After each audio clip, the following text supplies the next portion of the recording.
ఉంటే ఆ ఉపకారాన్ని బట్టి మనము ఆ వ్యక్తికి మనం కృతజ్ఞతలు తెలియజేస్తూ ఉంటాం. అదేవిధంగా దేవుడు కూడా మనకు ఉపకారాన్ని చేస్తున్నాడు ప్రతిదినం కూడా. అదేంటండి దేవుడు మనకి ఎట్లాగైనా ఉపకారాలు చేస్తున్నాడు అని అనుకుంటే, నీవు పీలుస్తున్న గాలి, నీవు తింటున్న ఆహారం, నీవు కట్టుకుంటున్నటువంటి వస్త్రాలు, నీవు నివసిస్తున్న ఈ భూమి, నీవు త్రాగుతున్నటువంటి నీరు, నీవు అనుభవిస్తున్నటువంటి ఈ ఎండ, ఈ వాతావరణం అన్నీ కూడా దేవుడు నీకు ఇచ్చినటువంటివే ఉచితంగా. గాలి నీవు పీలుస్తున్నావు అని అంటే గాలి కూడా దేవుడు నీకు ఇచ్చింది. గాలి లేకుండా ఏ మనుషుడు బతకలేడు. నాకు దేవుడు వద్దు అని అనుకుంటే మనం గాలి పీల్చుకోవడం మానేస్తే సరిపోతుంది. దేవుడు నాకు ఏం ఉపకారం చేశాడు అని ఒకవేళ నీవు ప్రశ్న వేసుకుంటే, దేవుడు నీకు చేస్తున్నటువంటి మేలులు నీకు తెలియపరచబడాలి అని అంటే ఆయన సృష్టిలో ఉన్నటువంటిది మనము ఆలోచన చేస్తే, ఆయన సృష్టి ద్వారా మనం ఏం పొందుకుంటున్నాము అనేటువంటిది మనము ఆలోచన కలిగి ఉంటే, దేవుడు మనకి ఏం చేస్తున్నాడు అనేటువంటిది మనకి అర్థమవుతుంది. అనేక మందికి అర్థం కాకుండా వ్యర్థమైపోయింది కనుకనే దేవుడు నిశ్శబ్దమైపోయాడు. కనుక అనేకులు అర్థం చేసుకోవటం లేదు. దేవుని నామాన్ని వ్యర్థంగా ఆచరిస్తున్నారు, దేవుని నామాన్ని వ్యర్థంగా ఆరాధన చేస్తున్నారు. కనుక ఆయన నిశ్శబ్దమైపోతున్నాడు. కనుక ఈ ఉదయకాల సమయంలో దేవుని సన్నిధిలో ఉన్నటువంటి మనం వ్యర్థముగా కాకుండా ఒక ప్రయోజనకరమైన రీతిలో మన జీవితాలతో ఆయన ఆశ్చర్య కార్యాలు ఉండునట్లుగా, మన జీవితానికి ఆశీర్వాదకరమైనటువంటి పరిస్థితులు కలుగునట్లుగా ఆయన సన్నిధిలో చేరి ఉన్నటువంటి మనమందరము కూడా దేవుని ఆరాధించడానికి మనము సిద్ధపడితే, దేవుడు నిశ్చయంగా మనలను ఆశీర్వదించడానికి ఆయన సిద్ధంగా ఉన్నాడు. ఆయన ఆశీర్వదించే దేవుడు, మనలను దీవించే దేవుడు, మనలను భద్రపరిచే దేవుడు, మనకు కావలసినటువంటివన్నీ కూడా ఆయన గుప్పిలి విప్పి ఇచ్చేటువంటి దేవుడు. స్తోత్రం కలుగునుగాక. హల్లెలూయా. కనుక ఈ ఉదయకాల సమయంలో దేవుని సన్నిధిలో ఉన్నటువంటి మనము ధన్యులం. గతించినటువంటి కాలంలో మనం చూస్తే మనకంటే గొప్పవారు, జ్ఞానవంతులు, బలవంతులు, అందచందాలు కలిగిన వారు, మనకంటే ఈ భూమి మీద ఉన్నతమైనటువంటి స్థితి కలిగిన వారు ఎంతో మంది కాలగర్భంలో కలిసిపోయారు. మనమైతే ఇంకా సజీవంగా ఉండి దేవుని సన్నిధిలో మనం ఉండి ఆయన ఆరాధన చేస్తున్నాము అని అంటే నిజంగా దేవుడు మనకి ఇచ్చినటువంటి ఉచితమైనటువంటి కృప.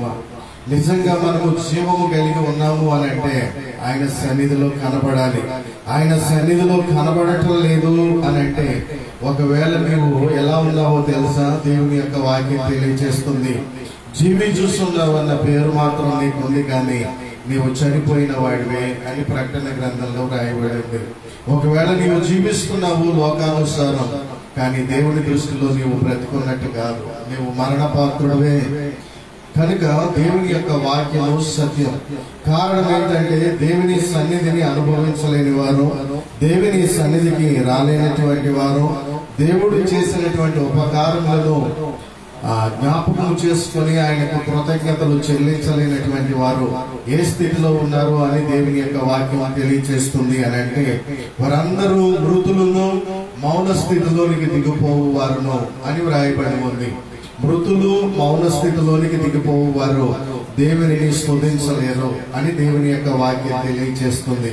కనుక ఎవరు దేవుణ్ణి స్తుతిస్తారు అని ఆలోచన చేస్తే సజీవులే కదా ప్రభా నిన్ను స్తుతించేటువంటి వారు అని దేవుని యొక్క వాక్యం. సజీవులు ఎక్కడుంటారు అంటే సజీవము కలిగినటువంటి దేవుని సన్నిధిలో, జీవము కలిగినటువంటి దేవుని ఆలయంలో, జీవము కలిగినటువంటి దేవుని యొక్క సన్నిధిలో వారు చేరి ఆ జీవము కలిగినటువంటి దేవునికి ఆరాధన చేస్తూ ఉంటారు. హల్లెలూయా.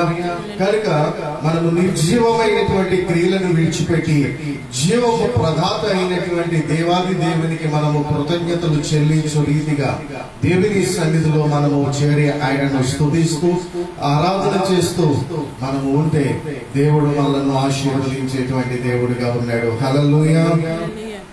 ఉదయకాలం నుంచి మొదలుకొని సాయంకాలం వరకు ఎన్నో రకాలైనటువంటి ఆలోచన చేస్తూ ఉంటాం. ఎన్నో రకాలైనటువంటి పనులు చేయాలని అనుకుంటూ ఉంటాం. ఎన్నో రకాలైనటువంటి ఆలోచనలు కలిగి ఉన్నటువంటి మనము, లేకపోతే ఎన్నో రకాలైనటువంటి పనులు చేయాలి అని అనుకుంటున్నటువంటి మనము నిజమైనటువంటి క్రియలు మనం చేయగలుగుతున్నామా? యథార్థమైనటువంటి క్రియలు మనం చేయగలుగుతున్నామా?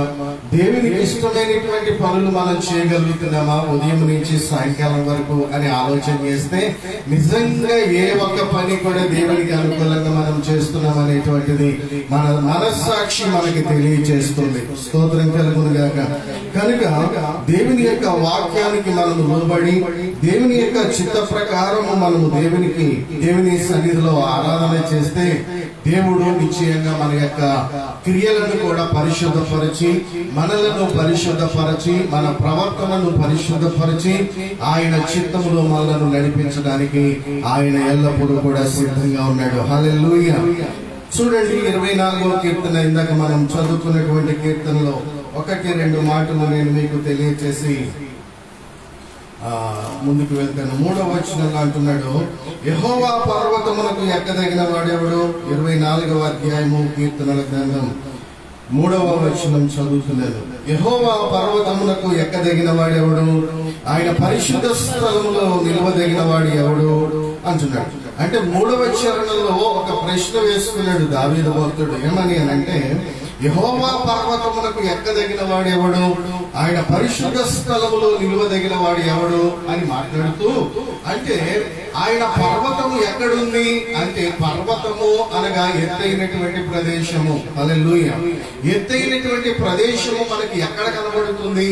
ఎత్తైనటువంటి యొక్క దేశము లేక కొండ మీద కట్టబడినటువంటి పట్టణము ఎక్కడ కూడా మరుగై ఉన్నట్లుగా మనకి కనిపించటం లేదు. కనుక ఎత్తైనటువంటిది ఎటువంటిది జీవితానికి సంబంధించింది అని మనం ఆలోచన చేస్తే వెలుగు సంబంధమైనటువంటి జీవితానికి సంబంధించినటువంటిది. హల్లెలూయా.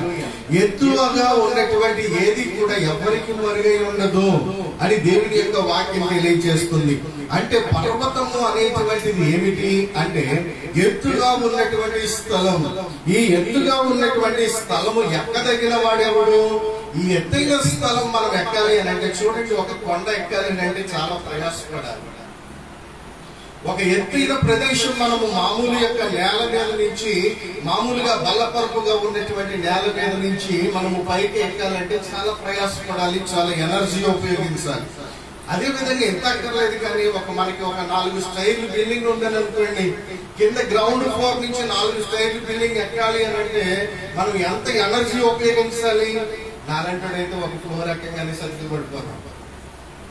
నాలంటోడైతే అక్కడ దవాలు కూర్చుంటారు. నేనైతే నిన్నటి దినంగా మొన్నటి దినాన్ని ఎక్కడ ఎక్కవలసి వచ్చింది, ఎంత ఆయాసం వచ్చిందో. ఎందుకంటే కారణం కొంచెం ఒళ్ళు ఎక్కువ అయిపోయి, కొంచెం బల్బు ఎక్కువయ్యి, నాకు కొవ్వు ఎక్కువ పట్టి శరీరానికి. కనుక నన్ను నేను తిట్టుకుంటున్నాను కాబట్టి పర్వాలేదు. కనుక వీళ్ళగా కొంచెం లావుగా ఉన్నది కాబట్టి ఒక ఫ్లోర్ ఎక్కేటప్పటికి నాకు ఏమయ్యింది అని అంటే ఆయాసం వచ్చింది. అట్లనే అలాగే 4 ఫ్లోర్లు ఎక్కాలి అని అంటే చాలా ఎనర్జెటిక్ ఉపయోగించవలసి వస్తుంది. అందుకనే దేవుని యొక్క వాక్యం అంటుంది, యెహోవా పర్వతములకు ఎక్కదగిన వాడు ఎవడు? ఆయన పర్వతములకు ఎక్కాలి అని అంటే మనం ప్రయాసపడాలి, కానీ దిగాలంటే ప్రయాసపడిన అవసరం లేదు. ఆయన పర్వతములకు ఎక్కాలి అని అంటే మనం పరిశుద్ధంగా బ్రతకాలి. హల్లెలూయా.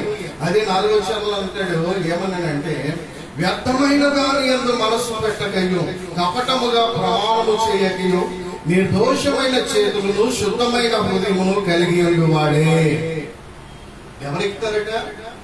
ఆయన యొక్క పర్వతం ఎవరెక్కుతారట? వ్యర్థమైన దాని యందు మనసు పెట్టకయు. వ్యర్థమైనది ఏంటిదంటే ఇందాక చెప్పుకున్నాం కదా, నిర్జీవ క్రియలు, వ్యర్థమైనటువంటి ఆలోచనలు, వ్యర్థమైనటువంటి ప్రవర్తన, ఈ లోకానుసారమైనటువంటి జీవితాన్ని విడిచిపెట్టినటువంటి వాడే యెహోవా పర్వతమునకు ఎక్కదగిన వాడు. హల్లెలూయా. ఈ రోజు అనేక మంది దేవుని మందిరానికి రాలేకపోతున్నారంటే కారణం, ఈ రోజు ఆదివారం కదా చికెన్ వండుకోవాలి, ఈ రోజు ఆదివారం కదా ఫిష్ వండుకోవాలి, ఈ రోజు ఆదివారం కదా చక్కని బిర్యానీ చేసి పెట్టుకోవాలి, ఈ రోజు ఆదివారం కదా అన్ని చేసి పెట్టుకోవాలి, కానీ దేవుని ఆశీర్వాదం దూరం చేసుకోవాలి. ఇది మానవుని యొక్క ఆలోచన. ఈ భూలోకంలో ఉన్నటువంటి అన్నిటికీ దగ్గర ఉండాలి, కానీ నీకు ఆశీర్వాదం ఇచ్చే దేవునికి దూరం అయిపోతున్నావు. అది ఆలోచన చేయట్లేదు. మీరు ఎప్పుడైనా తినొచ్చు, సోమవారం నుంచి శనివారం దాకా, కానీ దేవుడు నీకు ఎప్పుడు కూడా సమీపంగా ఉండేటువంటి కాలం కాదు పిల్లరా. ఆయన నీకు సమీపంగా ఉండగానే, ఆయన నీకు దగ్గరగా ఉండగానే ఆయనను పట్టుకోవాలి. స్తోత్రం. కనుక ఆయన పర్వతాన్ని ఎక్కడానికి మనము ఎప్పుడు సిద్ధపడాలి అని అంటే, మనం ఎక్కగలిగే స్థితిలోని, అనగా ఆయన సమీపముగా ఉండగానే మనము వ్యర్థమైనటువంటి దాని యందు మనసు పెట్టకయు, కపటముగా ప్రమాణం చేయకయు. కపటంగా ప్రమాణాలు కూడా చేస్తారట. ఎట్లాగా కపటమైనటువంటి ప్రమాణము అని అంటే, నీకెందుకు నేను ఉన్నాను కదా అంటాడు, మళ్ళీ కనబడ్డు తుపాకీ దెబ్బకు దొరకడు. నీకెందుకయ్యారు అలా ముందు, నేను చూస్తాను కదా, నేను ఉన్నాను, నీకెందుకు ఇలా ఉండు, నేను నీకున్నాను కదా అంటాడు. అంతే. తర్వాత ఎక్కడ భూతత్వం పెట్టి దొరికినా వెతికినా దొరకడు మనోడు. ప్రియులారా, ఇటువంటి వాళ్ళు ఎటువంటి ప్రమాణం చేసుకున్నారట, కపటమైనటువంటి ప్రమాణం. ఇది దూరం చేసుకోవాలి మన నుంచి. మొట్టమొదటి వ్యర్థమైనటువంటి ఆలోచనలు మన నుండి దూరం చేసుకోవాలి. వ్యర్థమైన దాని యందు మనసు పెట్టకుండా మనం దూరం అవ్వాలి. నిర్దోషమైనటువంటి చేతులు మన నుండి, శుద్ధమైన హృదయము మనము కలిగి ఉండాలి. హల్లెలూయా. దోషభరితమైనటువంటి చేతులు మనకు ఉండకూడదు, దోషభరితమైనటువంటి హృదయం మనకి కలిగి ఉండకూడదు. చూడండి, 5వ వచనం అంటాడు, ఇవన్నీ లేకుండా ఉన్నటువంటి వాడు యెహోవా వలన ఆశీర్వాదము నొందును. హల్లెలూయా. చెప్పండి,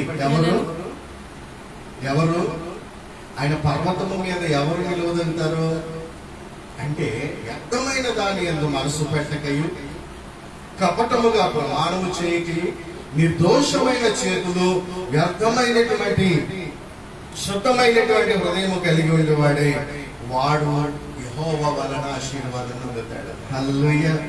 ఈ రోజు మనం యెహోవా వలన ఆశీర్వాదం పొందాలి అని అంటే, దేవుని వలన ఆశీర్వాదం పొందాలి అని అంటే మనకి ఈ లక్షణాలు కలిగి ఉండాలి. ఏ లక్షణాలు?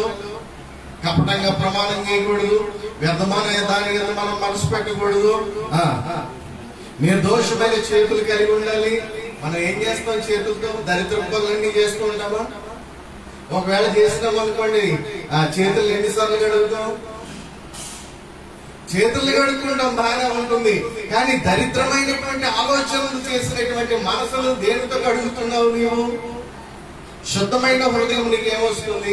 చేతితో నీవు ఏదైనా ముట్టుకోకూడదు ముట్టుకున్నావు అనుకోండి, ఎన్నిసార్లు కడుగుతాం? డెటాల్ పోసి కడుగుతాము, సబ్బు పెట్టి దోముతాం, ఇంకా దానికి ఇంకా వదలకపోతే ఇంకా రకరకాలైనటువంటి కెమికల్స్ వేసి రుద్దుతాం చేతులు. ఏది కపటంగా మనం ఏదైనా ముట్టుకుంటే, ఏదైనా ముట్టుకోకూడనటువంటిది ముట్టుకుంటే, మరి ఆలోచించకూడనటువంటి ఆలోచన ఆలోచిస్తున్నటువంటి నీ మనస్సును దేనితో శుభ్రం చేసుకుంటున్నావు? నీవు దేనితో శుభ్రం చేసుకోగలుగుతున్నావు? శుద్ధమైన హృదయం నీకు ఎలా కలుగుతుంది అంటే, అది దేవుని యొక్క వాక్యము ద్వారా. హల్లెలూయా. హల్లెలూయా. వాక్యమును తెలియచేసిన వాడని, వాక్యమును తెలియచేసిన వాడని, ఏ జగముకి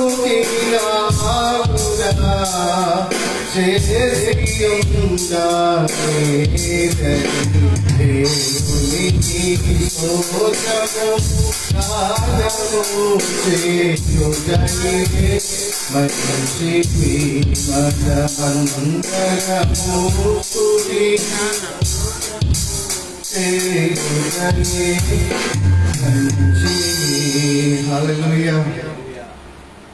దేవుని యొక్క వాక్యాన్ని మనకు తెలియచేస్తున్నాడు. శుద్ధమైనటువంటి హృదయం మనకి ఎలా కలుగుతుంది అని అంటే, వాక్యం అనేటువంటి నీటితో మనము దేవుని యొక్క వాక్యంతో మన యొక్క హృదయాలను కడుగుకున్నప్పుడు మనకి శుద్ధమైన హృదయం కలుగుతుంది. అంతేకాదు, మన హృదయంలో దేవుని యొక్క వాక్యం ఉంచుకున్నప్పుడు పాపము మన హృదయంలో ఉండదు. అందుకనే దావీదు ఏమంటాడంటే, నేను పాపము చేయకున్నట్లు నా హృదయంలో నీ వాక్యాన్ని ఉంచుకుని ఉన్నాను. స్తోత్రం కలుగును గాక. దేవుడు ఈ మాటలు మీ వినికిడిలో దీవించును గాక. మనం ఏ రీతిగా ఇలాగ ఉంటామో, ఎప్పుడైతే మనం ఇట్లాగుంటామో అప్పుడు మనము యెహోవా వలన ఆశీర్వదించబడతాము. హల్లెలూయా. కనుక ప్రియులారా, మనం అట్టి రీతిగా ఉండడానికి ఆ పరిశుద్ధాత్మ దేవుడు మనకు కృప చూపించును గాక. ఆమేన్. నేను శుక్రవారం రాత్రి కొన్ని విషయాలు దేవుని యొక్క సన్నిధిలో కొన్ని మాటలు మాట్లాడడానికి దేవుడు కృప చూపించాడు. మరలా అవే మాటలు ఈ రోజు కూడా చెప్పడానికి దేవుడు ఇంకా కొన్ని విషయాలు కలిపి మాట్లాడడానికి దేవుడు కృప చూపించినట్లుగా మనందరం కూడా ప్రార్థన పూర్వకంగా ఉందాం. హల్లెలూయా. దానియేలు అనేటువంటి భక్తుడు ఒక ఆయన ఉన్నాడు బైబిల్ గ్రంథంలో. దానియేలు గ్రంథము 6వ అధ్యాయం. దానియేలు గ్రంథము 6వ అధ్యాయంలో మనకి ఆయన యొక్క